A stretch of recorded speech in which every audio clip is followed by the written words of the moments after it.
আসসালামু আলাইকুম। আপনাদের যাদের টিন সার্টিফিকেট আছে কিন্তু এখন পর্যন্ত রিটার্ন দাখিল করেন নাই, আজকের ভিডিওটা শুধুমাত্র তাদের জন্য। তো আজকে আমি এই ভিডিওর মাধ্যমে দেখাবো আপনারা কিভাবে একটা টিন সার্টিফিকেটের জেরো রিটার্ন দাখিল করবেন।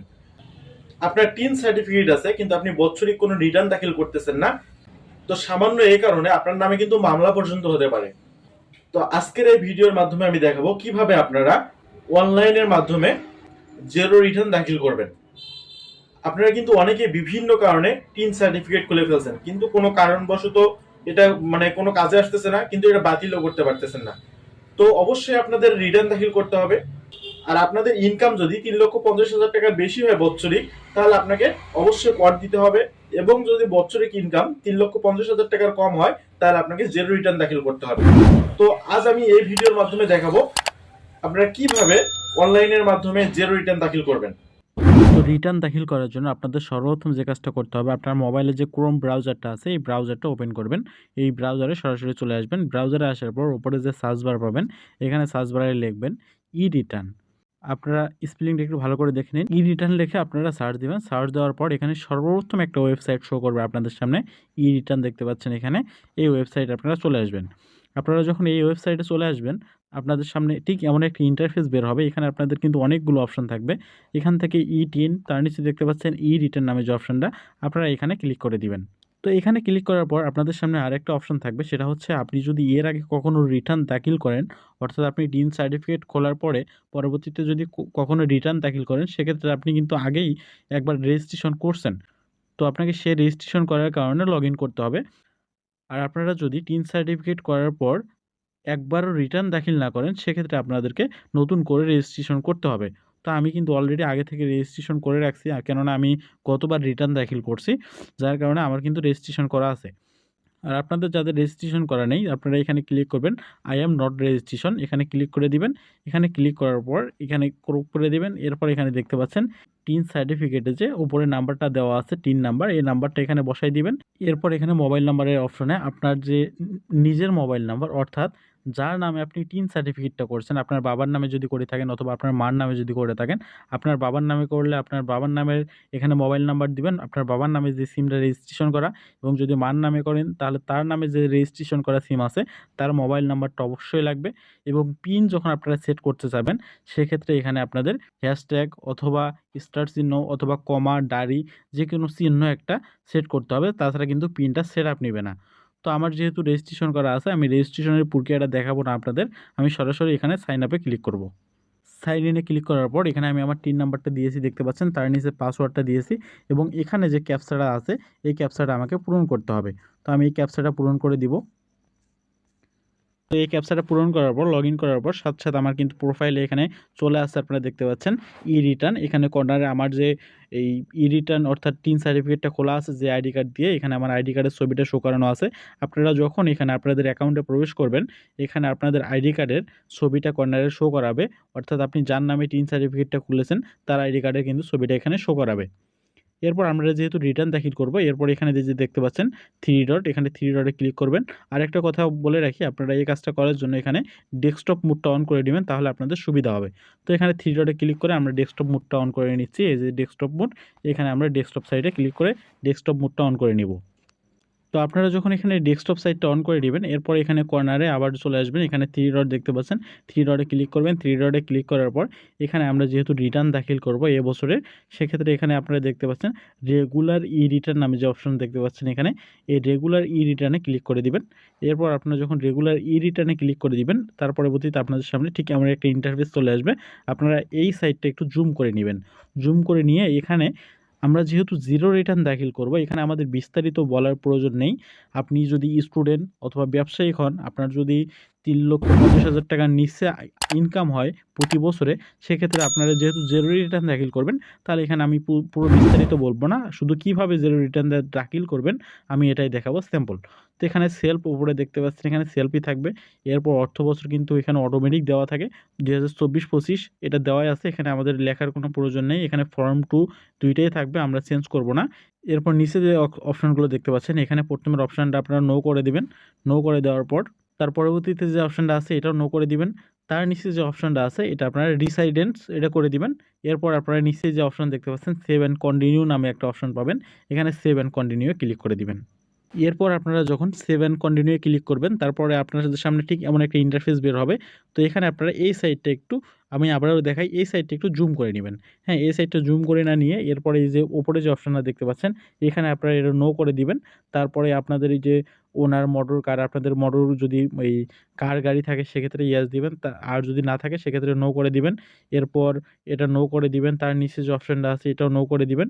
সবার লাস্টে যেটা দেখতে পাচ্ছেন এটা আপনারা ইয়েস করে দিবেন। ইয়েস করে দিয়ে সেভ অ্যান্ড কন্টিনিউ যে অপশনটা দেখতে পাচ্ছেন এখানে আপনি আবার একটু দেখে নিতে পারেন। এখানে উপরের সবগুলো অপশন আপনারা নো করে দিবেন, যেহেতু আমরা জিরো রিটার্ন দাখিল করব। আমরা যদি এগুলোতে ইয়েস দেই তাহলে কিন্তু আপনারা জিরো রিটার্নটা দাখিল করতে পারবো না। তো শেষের অপশনটা আপনারা ইয়েস করে দিবেন। এরপর সেভ অ্যান্ড কন্টিনিউ যে অপশনটা নিচে এখানে ক্লিক করে দিবেন। তো আমি কিন্তু আপনাদের সোজাসুজি দেখাচ্ছি, আমি বিস্তারিত এখানে বলতেছি না, শুধু আমি দেখাচ্ছি আপনারা জিরো রিটার্ন দাখিল করবেন কিভাবে। এরপর আপনাদের যে কাজটা থাকবে এখানে এক্সপেন্সেস ফর ফুড, এখানে আপনাদের যে অপশনটা থাকবে এখানে আপনাদের মানে 1 বছরে আপনার খাবারের কত টাকা গেল, এখানে আপনি 50,000 টাকা দিতে পারেন। তো আমি 50,000 দিচ্ছি। তো এইটা 50,000ই থাকবে, এর নিচে আর কিছু দিব না। এরপর আপনারা যদি এই শিক্ষাগত দিক থেকে টাকা খরচ হয় সেক্ষেত্রে এখানে এই যে দেখতে পাচ্ছেন এডুকেশন এক্সপ্রেস নামে যে অপশনটা আছে এখানে ক্লিক করবেন। এখানে এখানে আপনাদের যে টাকাটা খরচ হয়েছে আনুমানিক সেই টাকাটা তুলে ধরবেন। ধরেন এখানে আমি 30,000 টাকা দিলাম।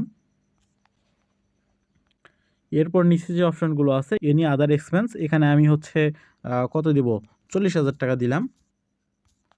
তো আপনারা এভাবে এই আপনার যে বাৎসরিক একটা খরচ হয়েছে আপনি যদি জেরো দেখান তাহলে তো হবে না, কেননা আপনার 1 বছর আপনি যে চলছেন আপনার তো অবশ্যই কিছু টাকা খরচ হয়েছে, সেই টাকাটা আপনাকে দেখাইতে হবে অবশ্যই। কিন্তু আপনি যদি জেরো দেখায় সব কিছুই করে দেন তাহলে এটা যাচাইয়ের ক্ষেত্রে আপনি পরবর্তীতে সমস্যায় পড়তে পারেন। তো সেক্ষেত্রে আপনাদের কিছু টাকা ব্যয় দেখানো উচিত হবে। তো এখানে আমি 1,20,000 টাকা ইন টোটালি সব মিলিয়ে ব্যয় দেখাইলাম। তো এক্ষেত্রে এটা পরবর্তীতে আপনাকে এই টাকাটা কোথা থেকে পেয়েছেন সেটা আপনাকে তুলে ধরতে হবে সেটা পরবর্তীতে।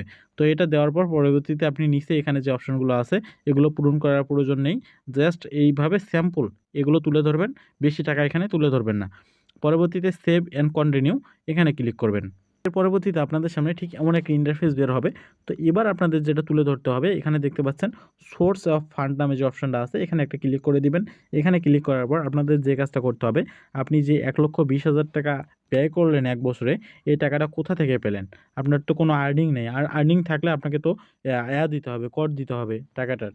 তো সেক্ষেত্রে আপনাদের যে কাজটা করতে হবে এখানে সোর্স অফ ফান্ডে এখানে আদার্স রিসিভ নামে যে অপশনটা দেখতে পাচ্ছেন 3 নম্বরে এখানে একটা ক্লিক করে দিবেন। টিক মার্ক দেওয়ার পর এখানে দেখতে পাচ্ছেন পার্টিকুলার, এখানে আপনি লিখবেন যে হচ্ছে গিফট ফ্রম ফাদার রেফারেন্সে দিবেন নীল, এবং হচ্ছে অ্যামাউন্টের জায়গায় আপনি কত দিবেন, 1 লক্ষ টাকা। হ্যাঁ, 1 লক্ষ টাকা। এরপরে আপনি এখানে অ্যাড বাটনে ক্লিক করবেন। যেহেতু আমরা ব্যয় দেখিয়েছি কত, 1,20,000 টাকা, তাহলে আমাদের আরও 20,000 টাকা এখানে তুলে ধরতে হবে। আপনি এখানে গিফট ফর ব্রাদার অথবা গিফট ফর মাদার অথবা গিফট ফর ওয়াইফ, মানে যার থেকে আপনি টাকাটা নিয়েছেন সেই টাকাটা এখানে তুলে ধরতে পারেন। তো আমি আরেকটা এখানে প্রথমে দেখাইছি গিফট ফর ফাদার, এবার গিফট ফর মাদার দেখাবো। এখানে গিফট ফর মাদার, এখানে রেফারেন্সে থাকবে নীল। এরপর হচ্ছে অ্যামাউন্টের জায়গায় 20,000, কেননা আমি সর্বমোটে কিন্তু হচ্ছে 1,20,000 টাকা দেখাইছি। তো আমি এখানে একটা দেখাইলাম গিফট ফর ফাদার 1 লক্ষ টাকা এবং গিফট ফর মাদার 20,000 টাকা। এখন আমি যদি এখানে আপনাদের দেখাই, আমার কিন্তু এখানে এই ডিফারেন্সে সবার নিচে দেখতে পাচ্ছেন এখানে কিন্তু জিরো হয়ে আছে। অর্থাৎ এখানে যদি কোনো সংখ্যা থাকে তাহলে কিন্তু সেক্ষেত্রে আপনি এখানে জিরো রিটার্ন দাখিল করতে পারবেন না, সেক্ষেত্রে আপনার কিছু কর চলে আসবে। সেক্ষেত্রে আপনারা সবসময় একটা বিষয় লক্ষ্য করবেন, এখানে আপনার ডিফারেন্সে যেন জিরো থাকে। হ্যাঁ, এরপর এখানে আপনার সেভ অ্যান্ড কন্টিনিউ নামে যে অপশনটা থাকবে নিচে এখানে একটা ক্লিক করে দিবেন। তো এখানে ক্লিক করার পর আপনাদের সামনে আরেকটা অপশন থাকবে, have you paid any source tax. তো সেক্ষেত্রে আপনারা যদি এর আগে কখনো ট্যাক্স দেন মানে সরকারকে কোনোভাবে, সেক্ষেত্রে এটা ইয়েস করে দিবেন, না দিলে নো। তো এটা নোই থাকবে আমার।